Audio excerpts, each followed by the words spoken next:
All right, everybody, welcome back to the #1 television program in the history of the entire universe. I am Brian Lee Durfee, author of The Forgetting Moon, The Blackest Heart, and The Lonesome Crown, all three books published by Simon & Schuster's Saga Press. Today I'm going to be reviewing The Queen of Bedlam by Robert McCammon. This is book number 2 in his Matthew Corbett mystery series, supernatural mystery series, whatever you want to call it. I think there's 9 or 10 books in the series at this point. This is book number 2. Came out in 19, didn't come out in 19 anything.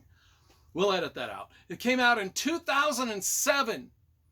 Now let's talk about the cover first, because you know I love graphic design and cover illustration. I think this is pretty cool.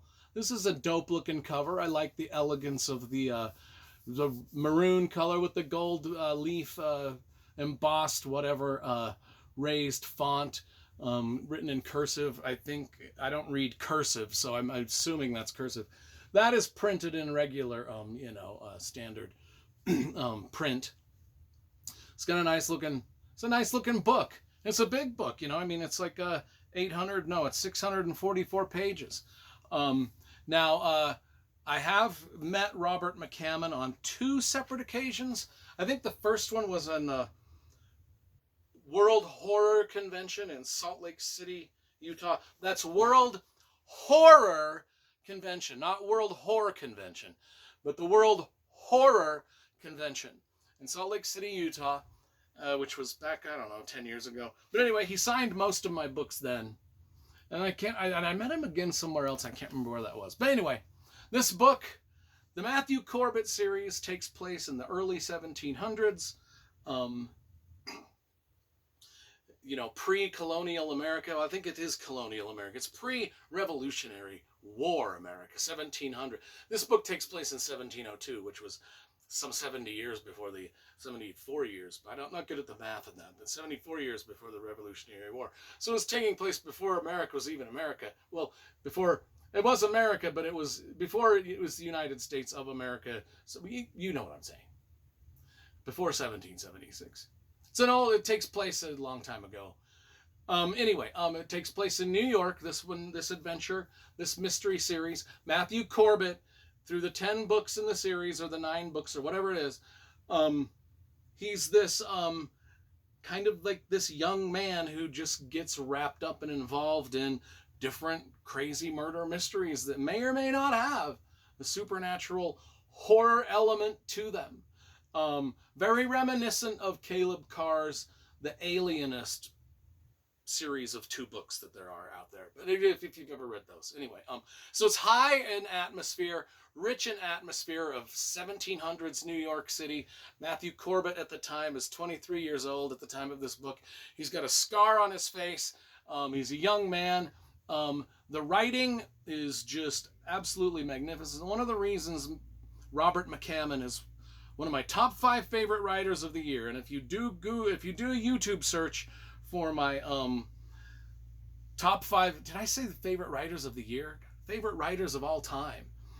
If you do a YouTube search of Durfee and top 5 favorite writers, you'll see that that's I've made a video of that like 4 years ago, and he is one of my top. Just prose-wise, just the way he writes, it's so elegant, especially when he's describing just the atmosphere of old New York City. The first book in the series, Speaks the Nightbird, is a great introduction to this series. Well, because it is the first book. But I did read and review that one about 3 years ago. And I'm sad I haven't gotten to book 2. I mean, I've read them all once. I'm rereading them for these book reviews. But if you want to watch my review of book number 1 first, just type in my last name, Durfee, into your YouTube search bar, and then type in Robert McCammon's name into your YouTube search bar. And that video review will probably, more than likely, magically appear upon your television screen through some sort of pagan sorcery? I don't know. Anyway, let's get to the review. Set in 1702 New York. Now, New York at this time is not the big sprawling metropolis that it is right now with skyscrapers and everything, clearly. But it is a growing city. And it's compared a lot to kind of like Amsterdam, like back in, is it Holland? Yeah, I think it's Holland. I don't know where the hell. I've been to Amsterdam twice. I just don't know what country it's in. I think it's Holland. But anyway, the Netherlands? Is that it? Anyway, it's like a new Amsterdam. New York is like a new Amsterdam. It's a bustling, growing metropolis. And Robert McCammon does a very, very great job of describing how people are immigrating to the new world and into these new growing cities, and how that he makes a point in here that like how this sea voyage back in the day took forever. And he mentions that, 50% of the people didn't even make it.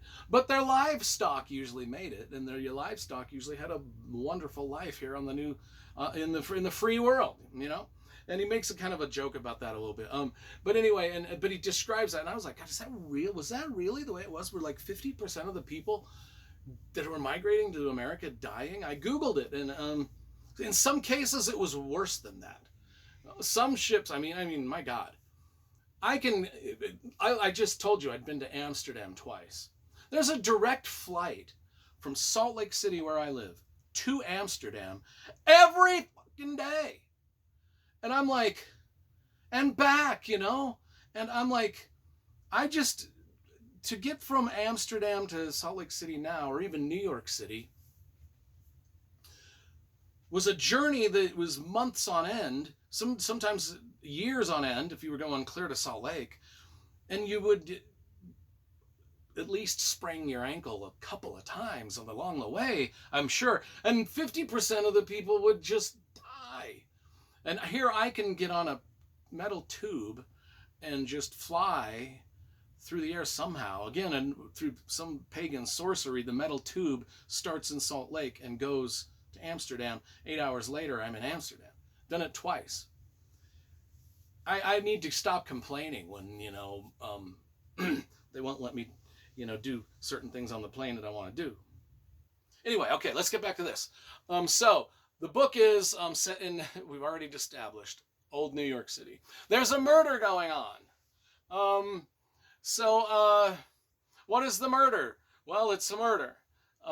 There's a respected doctor in the city that's murdered first. That kicks off the whole adventure mystery, which involves, there's a great scene where there's several great scenes where our main character is learning how to fence with a rapier.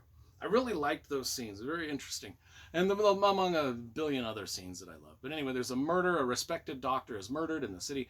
Of course, our main character, Matthew Corbett, who always gets involved in these murders throughout the series, he has to, put together, figure out how it did it, who did it, how it did it. And he's a young guy. He's still learning. He's not like a seasoned investigator of any kind.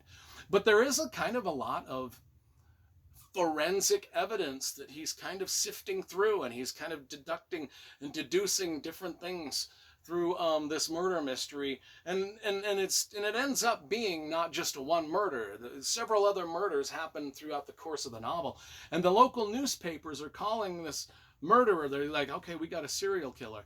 I don't know if they called them serial killers back then, but whatever they called them, they called this guy in this book the Masker. He is the, like there's Jack the Ripper, Well, in this book, he's the Masker. And more victims fall throughout the book.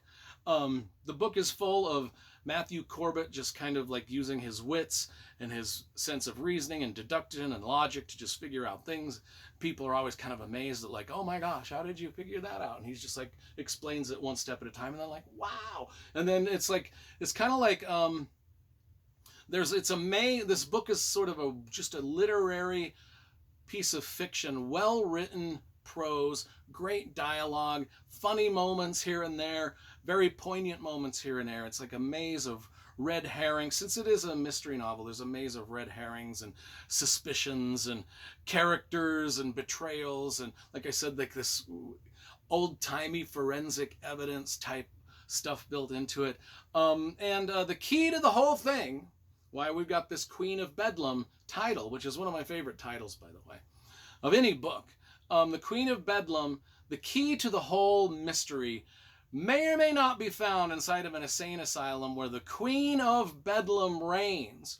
And we looked up the word Bedlam, and I did a little Google search. Bedlam is kind of an amalgamation of the word Bethlehem, and it's even, and McCammon even mentions that a little bit in here.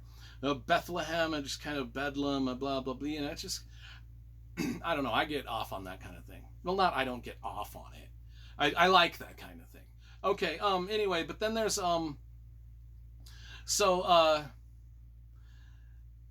he's got to deal with this. The thing of the strength of the novel is Matthew Corbett himself and just his patience and how he reasons his way through these sort of murder mysteries, and he reasons his way through the Queen of Bedlam's sort of psychosis, just all that stuff that's going on in there, and he kind of she's got full of a lot of secrets, and are these secrets going to be unleashed into the into the world, or are they going to be kept secrets, or are we going to find out what they are? There's a lot of different type of plots going on in here. Anyway, I liked this a lot. I mean, I'm going to give this a solid. I mean, gosh, most of my McCammon reviews are just stellar books that I'm reviewing, and they all get like high review. This is like a 9.5 out of 10 for sure. And so that's my review of Queen of Bedlam, by a very rambling, garrulous, nonsensical review. That's a me problem. To a very, very solid book. 9.5 out of 10.